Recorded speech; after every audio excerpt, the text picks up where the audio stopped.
Hand a modern student a math problem, and their immediate reflex is to build an equation. We are all trained to instantly translate physical scenarios into abstract variables like x, y, and z. This method is highly efficient, but by relying on algebraic formulas, the modern mind can bypass the necessary stage of spatial logic and cognitive modeling. This split screen illustrates the divide. On the left is a standard modern algebraic system of equations. On the right, Problem 433 from an 1891 Russian arithmetic textbook, asking the reader to track pounds of tea shifted between 3 wooden boxes. Faced with the text on the right, a student today would instinctively mine it for numbers to plug into the formulas on the left, but the Imperial Russian students assigned this exact problem in 1891 were entirely forbidden from using algebraic notation to solve it. They had no variables to rely on. They were required to navigate these multivariable constraints through pure arithmetic and mental imagery. This forces the brain to build robust mental models of part-to-whole relationships. By removing the formulaic shortcuts of algebra, the problem requires the student to construct and maintain a precise internal map of the entire scenario. This approach is perfectly preserved in I.P. Vereshchagin's Collection of Arithmetic Problems for Secondary Schools, a textbook that remained a staple of Russian imperial education for over 3 decades. These specific exercises were field-tested on young pupils sitting in institutions like the Smolny Institute for Girls and various imperial boys' gymnasiums. It is easy to assume that 19th-century mathematics education consisted entirely of rote learning, repetitive calculation, and endless drills of long division. But Vereshchagin was a university-trained mathematician who studied at St. Petersburg University, abandoning an academic career for the classroom only because his health failed him. His explicitly stated pedagogical aim, outlined in the book's introduction, was not to drill arithmetic. He designed problems to demand the development of independent and useful mental activity.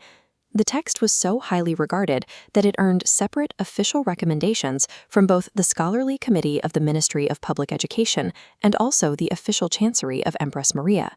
This collection represents a sophisticated pedagogical technology, structured to build a student's deductive stamina through cumulative logical layering.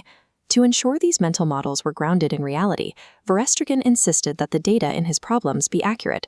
He pulled his figures directly from the 1880 Postal Road Book, comparative metrology tables, and geographical handbooks. We see this directly in Problem 86, which uses the actual route of the Nikolaev Railway to teach distance constraints. This maps the spatial constraint, a track length of 609 versts connecting St. Petersburg and Moscow. The problem places intermediate towns along this route, Vyshny Volyok, Tver, and Klin, noting that Vyshny Volyok to Tver is 111 versts. The student performs multi-step deductions to find the final distance between Tver and Moscow, using the constraint that Petersburg to Klin is 526 versts. These exercises act as a geographical orientation, requiring students to map the infrastructure of their modernizing world. The curriculum applies this exact same rigor to economics. Problems frequently require calculations based on the precise weight and assay of the new imperial silver ruble, instituted by the decree of 1886. Students were also asked to convert ancient Attic and Roman measures into contemporary versts and sajans, drawing a direct mathematical line from antiquity to the present day.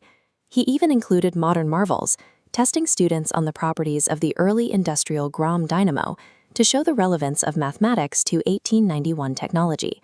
By anchoring the exercises in verifiable physical facts, the textbook teaches a critical lesson. Numbers are the absolute units of physical reality, capable of modeling the world around us. Out of the 3,238 problems in the collection, you will not find a single dedicated mental arithmetic section. Vereshchagin deliberately excluded it. He believed that oral practice should arise naturally inside ordinary problems, rather than being quarantined into a chapter of its own. Consider the daunting sequence of nested brackets and divisions presented here in Problem 358. This animation shows how the values work together. The numbers 120, 6, 5, and 15 are meticulously chosen, so that if grouped correctly, they cancel each other out, collapsing this massive string into a clean, whole integer.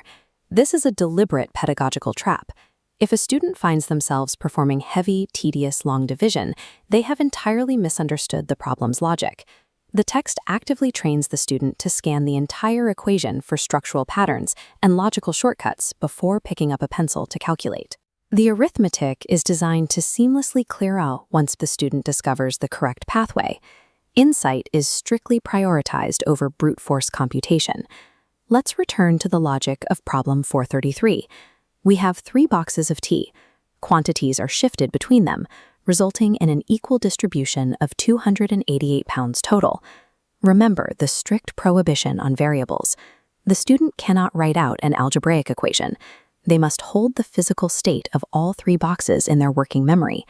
This chart visualizes the core strategy they had to employ, reversing the physical operations in sequence to deduce the starting state. The first deduction starts at the end. If 288 pounds are divided equally, each box holds exactly 96 pounds at the finish line. Now we undo the final physical transfer. The problem states 3 pounds moved from the second box to the third. Reversing this means moving 3 pounds from box 3 back into box 2. Next, we undo the preceding transfer. Reversing a 9-pound shift from the first box to the second means moving 9 pounds from box 2 back into box 1. The final result reveals the original state, 105 pounds in the first box, 90 in the second, and 93 in the third. Executing this heuristic requires intense working memory. The student must literally see the physical quantities shift and change in their mind's eye at each step. Contrast this with the modern algebraic approach, where a student manipulates x and y until an answer simply pops out of the formula, often without requiring any visualization of the actual objects.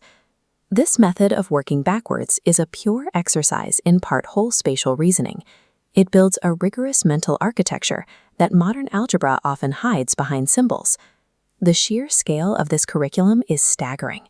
The final edition contained 3,238 problems, and Vereshchagin resolved every single one of them by hand twice to ensure absolute logical perfection.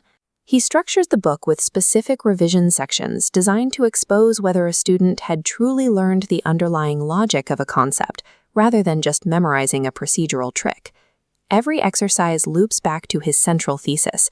Navigating these complex constraints is what actively develops useful mental activity. This layout highlights his core philosophy. The chief aim of teaching arithmetic is the development of independent and useful mental activity. By deliberately delaying the abstraction of algebra, the textbook builds the rigorous deductive stamina required for advanced science and engineering. Modern STEM education can draw a direct lesson from this 1891 rejection of rote plug-and-chug formulas.